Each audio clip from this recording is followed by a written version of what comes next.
Hello students, तो तुम्हारे result केनेकुवा हल तुम्हारे कमेंट कर जनाबा और गोटे अসমत रिजल्ट लै हाहाकार हो आछे किय हो आछे एटु डिस्कस करि आछो किन्तु तारे आगते जिসকলৰ रिजल्ट ভাল হৈছে সিহঁতক কংগ্ৰেচুলেশ্যনছ দিব বিচাৰিছো। বহুতে আমাক স্ক্ৰীনশ্বটো দি আছে, কিছুমানে গোটেইবিলাক সাবজেক্টতে লেটাৰ পাইছে আৰু বহুতে ডিস্টিংশনো পাইছে।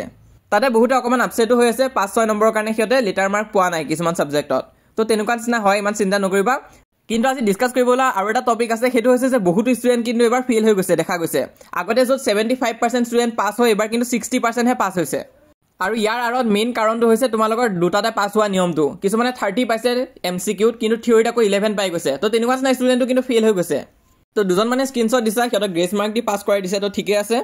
কিন্তু বহুতো গভৰ্ণমেণ্ট স্কুলত ষ্টুডেন্ট ফেল হোৱা দেখা গৈছে। তো এখন সেৱাৰ পৰা এখন নোটিছ দিছে, চোৱা ইয়াত দিছে কিমান ষ্টুডেন্টছে এপিয়াৰ কৰিছিল। 4,30,000 ওচৰা-ওচৰি ষ্টুডেন্ট আছিলে যোনে মেট্ৰিক পৰীক্ষা দিছিলে। আৰু পাৰ্চেন্টেজটো চোৱা 63% ষ্টুডেন্টহে পাস হৈছে এবাৰ।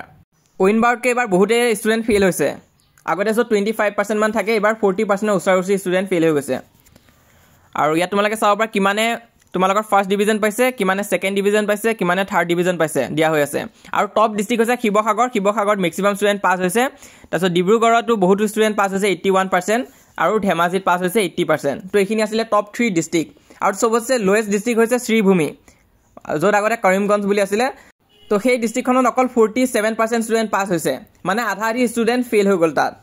তাৰপিছত কেটেগৰী ৱাইজ দিয়া আছে কোনটো কেটেগৰী ষ্টুডেন্ট কিমান পাৰ্চেন্ট পাস হৈছে সেইবিলাক চাব পাৰা। আৰু যদি ৰেংকৰ কথা কওঁ তেনেহ'লে চোৱা অমিশী শইকীয়া, তাৰপিছত আছে সপ্তৰচুৱা বৰদলৈ আৰু অনিৰ্বাণ বৰগোহাঁই। তো ষ্টেণ্ড কৰা ষ্টুডেণ্টবিলাকে কিমান পাৰ্চেণ্টেজ পাইছে 89.5, তাৰপিছত 89.3 আৰু 89.1। তো তেনেকুৱা নিচিনা পাৰ্চেণ্টেজ পাই সিহঁতে ষ্টেণ্ড কৰিছে। অকল 3টা ৰেংকে দিয়ে আজিকালি, আগতে 10টা লৈ আছিলে। তো সেইটো উঠাই দিছে। চৰকাৰে ভাবিছিলে নতুন পাছিং মাৰ্কত নিয়মটো আনিলেও কোনো ধৰণৰ চেঞ্জ নহয়, কাৰণ স্কুলবিলাকত সিহঁতে ভাবিছিল যে ভালদৰে শিকোৱা হৈ আছে, কিন্তু তেনেকুৱা নহয়। তোমালোকে নিজে দেখা পাইছা কিমান পাৰ্চেণ্টেজ বাঢ়ি গ'লগৈ ফেল হোৱা ষ্টুডেণ্টছৰ। তো চৰকাৰে যদি এনেধৰণে পেটাৰ্ণ চেঞ্জ কৰি থাকে তেনেহ'লে ইন ফিউচাৰলৈ আৰু বাঢ়িব পাৰে সেই পাৰ্চেণ্টেজটো।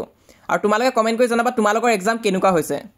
আৰু ফেল হোৱা ষ্টুডেণ্টছখিনিৰ কাৰণে যদি চৰকাৰে কিবা সিদ্ধান্ত লয় মই তোমালোকক জনাই দিম। হোৱাটছএপ চেনেলটো জইন কৰি থৈ দিয়া, লিংকটো পিন কমেণ্টত দিয়া আছে, তাত ক্লিক কৰিলে হোৱাটছএপ পেজটো আহি যাব। সেই পেজটো ফ'ল' কৰি ৰাখিবা, কাৰণ কিবা যদি আপডেট আহে তাৰ ৰিগাৰ্ডিং যিহেতু বহুতো ষ্টুডেণ্ট ফেল হৈছে তেনেহ'লে মই তোমালোকক জনাই দিম।